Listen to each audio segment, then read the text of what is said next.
I'm Dr. Peter McCullough, and I'm an internist and cardiologist and professor of medicine at Texas A&M University School of Medicine. I'm on the Baylor Dallas campus, and I've been integrally involved in the response to COVID-19. I'm an academic doctor. I see patients, but I'm very involved in research. I'm an editor of 2 major journals in my field. I'm the most published person in my field, which deals with the heart and the kidneys in the world in history. People under 50 who fundamentally have no health risks, there's no scientific rationale for them to ever become vaccinated. There's no scientific rationale.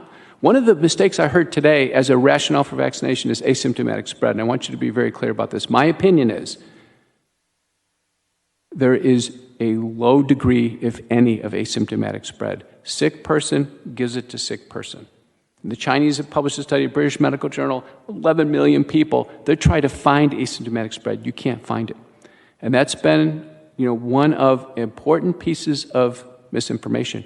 What has gone on has been beyond belief.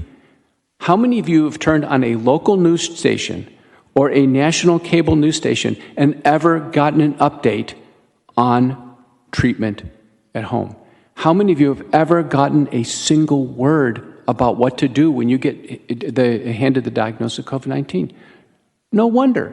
That is a complete and total failure at every level. There's not a single media doctor on TV who's ever treated a COVID patient. Not a single one. What happened in around May, it became known that the virus was going to be amenable to a vaccine. All efforts on treatment were dropped.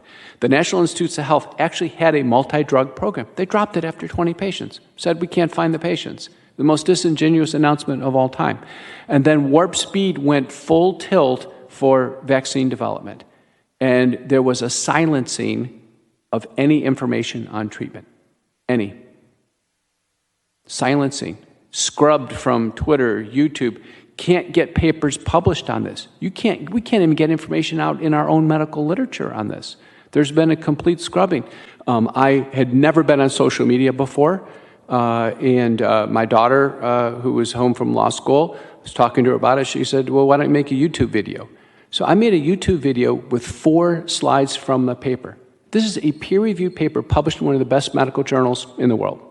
4 slides. I even wore a tie and a suit, and she showed me how to record it in PowerPoint, and I posted it on YouTube.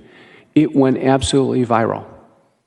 And within about a week, YouTube said, you violated the terms of the community.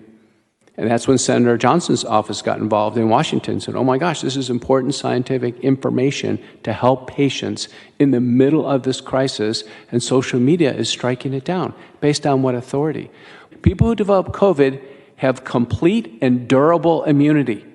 And a very important principle, complete and durable. You can't beat natural immunity. You can't vaccinate on top of it and make it better.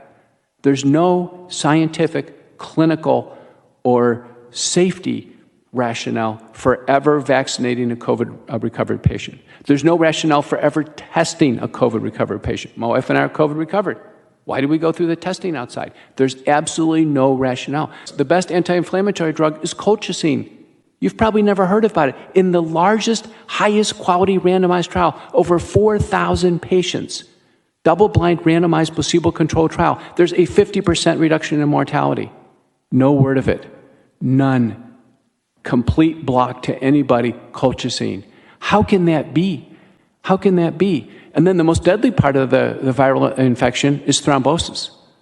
So I have always treated my patients with something to treat the virus, something to treat the inflammation, and something to treat thrombosis, just as Dr. Urso had. And I have very, very sick patients, and I've lost 2.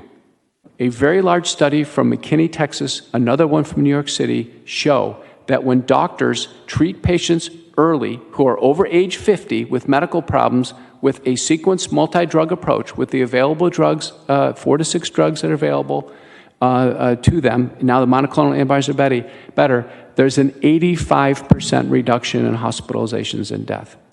85%. 85%. I want you to remember that number, 85%.